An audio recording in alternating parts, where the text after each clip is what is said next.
બનાવું છું ખીર આપણા ગણપતિ બાપ્પાને ભોગ લગાવવા માટે. તો ચલો બતાવું.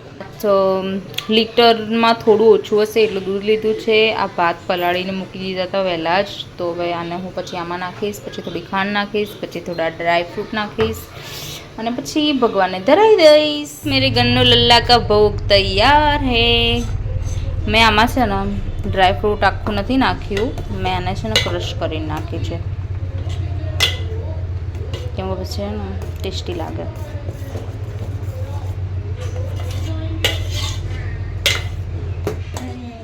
તો ફ્રેન્ડ્સ, મેં મારા ગન્નુ બાપુને ભોગ ચડાવી દીધો છે. એમના માટે ખીર બનાવી છે. તું ખાઈશ? કાનુ દુખણા લેજે ગણ બાપાના. આય હાય અહીંયા ના અડાય. ચલો ચલો ચલો ચલો. આ છે રિદ્ધિ સિદ્ધિ.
પપ્પાએ કીધું નહીં હું કાના માટે કાર્ડ લાવીશ.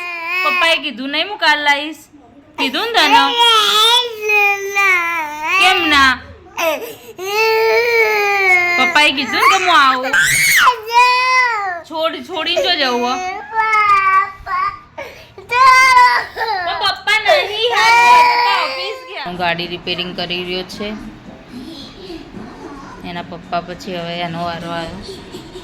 શું કરે છે તું? આ રિપેરિંગ બગડી ગઈ છે. પપ્પા નથી એટલે કાનો કરી રહ્યો છે જાતે. તને આવડે છે? લલ્લા તને આવડે છે? તને આવડે છે? અને પપ્પા એને દાટશે તો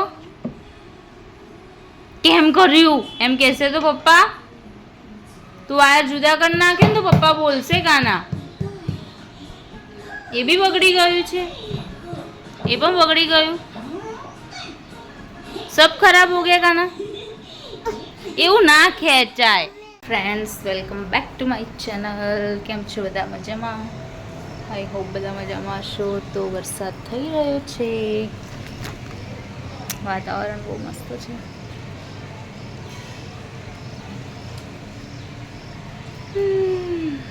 તો મને એટલું માથું દુખાય ને, બહુ માથું દુખાય. And this is my Ganpati Bappa. આજે ત્રીજો દિવસ છે, 5મા દિવસે વિસર્જન છે. વિસર્જન ઘરે જ કરવાનું છે. સો